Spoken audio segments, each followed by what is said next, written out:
નમસ્કાર વિદ્યાર્થી મિત્રો, તમારું ખૂબ ખૂબ સ્વાગત છે મારી આ ચેનલ સ્ટડી વિથ નેન્સીમાં. જો જે સુધી તમે મારી આ ચેનલને સબસ્ક્રાઇબ ના કરી હોય તો જલ્દીથી સબસ્ક્રાઇબ કરજો. આજે આપણે પ્રકરણ નંબર 2 બહુપદીઓમાં સ્વાધ્યાય 2.2 નો પ્રશ્ન નંબર 1 માં પહેલો દાખલો જોઈશું. તો અહીં જો આપણને પ્રશ્ન નંબર 1 આપેલો છે કે નીચે દર્શાવેલ દ્વિઘાત બહુપદીઓના શૂન્ય શોધો તથા તેમના શૂન્ય અને સહગુણક વચ્ચેનો સંબંધ ચકાસો. કે અહીં નીચે આપણને જે દ્વિઘાત બહુપદી આપેલી છે એના શૂન્ય શોધવાના છે. શૂન્ય એટલે કે આપણે જે બહુપદી છે એમાં x ની જે કિંમત છે એ x ની કિંમતની જગ્યાએ આપણે જે x ની કઈ કિંમત એ આપણે જે બહુપદીનો જવાબ શૂન્ય આવે ને બહુપદીના શૂન્ય કહેવાય. એટલે x ની કિંમત જેથી જવાબ 0 આવે એટલે એને શૂન્ય કહેવાય. અને પછી શૂન્ય આપણને મળી જાય એનો પછી સહગુણક વચ્ચેનો સંબંધ કે આ જે x² છે, x છે અને અચળ પદ છે તો એના સહગુણક હોય તો એનો આપણે શૂન્ય સાથે શું સંબંધ છે તો એમાં સંબંધમાં જે સરવાળો હોય આપણને જે બંને શૂન્ય મળે સરવાળો -b/a જેટલો થાય. આપણે આગળ પહેલાં શૂન્ય ગોતીએ પછી જોઈશું. તો અહીં તો આપણને દ્વિઘાત સમીકરણ આપેલું છે પહેલું કે x² - 2x - 8 આના શૂન્ય શોધવા છે. તો તમે આના સાથે સરખાવી શકો કે ax² + bx + c આના સાથે સરખાવો ને તો અહીં x² નો સહગુણક a થાય, x નો સહગુણક b થાય અને અચળ પદ c થાય. x² એટલે x ની 2 ઘાત વાળો જે પદ છે એનો સહગુણક એટલે એની સાથે ગુણાયેલું પદ કયું છે એ છે. તો અહીંયા તમે આ સમીકરણ જોશો કે x² - 2x - 8 તો આમાં x² નો સહગુણક શું થાય? x² સાથે શું ગુણાયેલ છે? 1. તો x² નો સહગુણક શું થઈ ગયો? 1 થઈ ગયો. -2x - 8 તો આપણી બહુપદી થઈ ગઈ. હવે આ જે બહુપદી છે એને બરાબર આપણે 0 લઈ લઈએ કારણ કે આપણે અહીં x ની વેલ્યુ ગોતવી છે. હવે અહીં આપણે શું કરશું કે x² નો સહગુણક છે અને આ જે અચળ પદ છે x² નો સહગુણક અને અચળ પદ એ બંનેનો ગુણાકાર કરવાનો. એટલે x² નો સહગુણક શું છે? 1 છે અને અચળ પદ શું છે? 8 છે. તો 1 × 8 કેટલા થશે? 8. હવે આપણે 8 થયા અને આને આગળ શું છે? 8 ની આગળ માઇનસ છે એટલે આપણે એને બાદબાકી કહીએ એટલે કૌંસમાં બાદબાકી લખશું. એનો મિનિંગ શું થશે કે 8ના આપણે એવા બે અવયવ પાડવાના, બે એવા ભાગ પાડવાના 8ના કે જેની બાદબાકી આ મધ્યમ પદ જેટલી થાય, મધ્યમ પદના સહગુણક જેટલી થાય. તો મધ્યમ પદનો સહગુણક કેટલો છે? 2. તો 8ના એટલા ભાગ પાડવાના કે જેની બાદબાકી કેટલી આવવી જોઈએ? 2 આવવી જોઈએ. તો 8ના આપણને અવયવ પાડતા આવડે કે 8 હોય તો 8 × 8. બીજું શું બને? 2 ના ઘડિયામાં 2 ચોક 8. હવે આગળ તો પછી અવયવ ના પડે, 3 ના ઘડિયામાં આવે નહીં, 4 ના ઘડિયામાં પાછું રિપીટ થઈ ગયું. તો 8 ના અવયવ પડ્યા.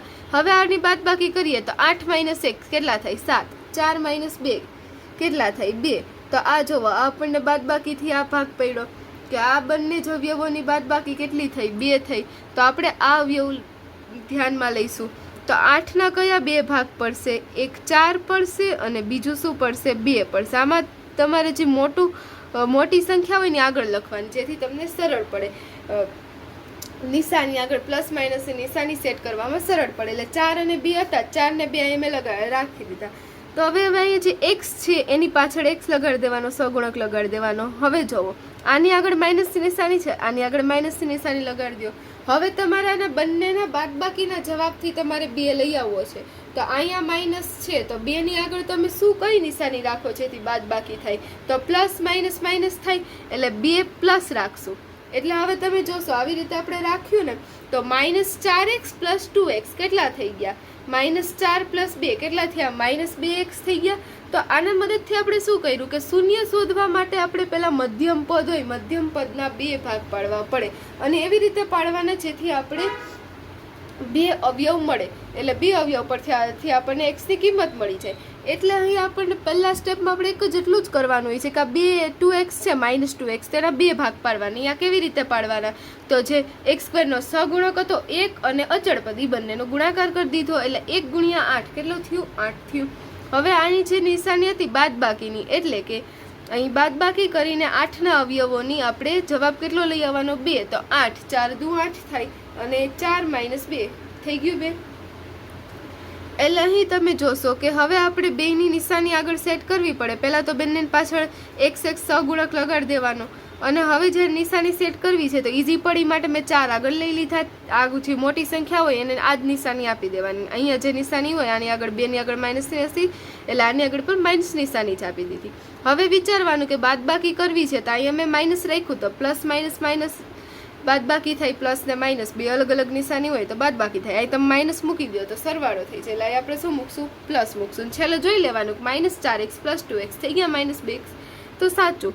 હવે જે પદ આપણા વધ્યા છે x² ને 8 એને મૂકી દઈશું x² અને હવે -8. તો આ જો આપણું જે સમીકરણ હતું એને આપણે જો 2 ભાગમાં વિભાજિત કરી દીધું. પહેલા આ સમીકરણ હતું એ જ સમીકરણ બન્યું પણ આપણે શું કરી દીધું? ખાલી -2x ના 2 ભાગ પાડી દીધા.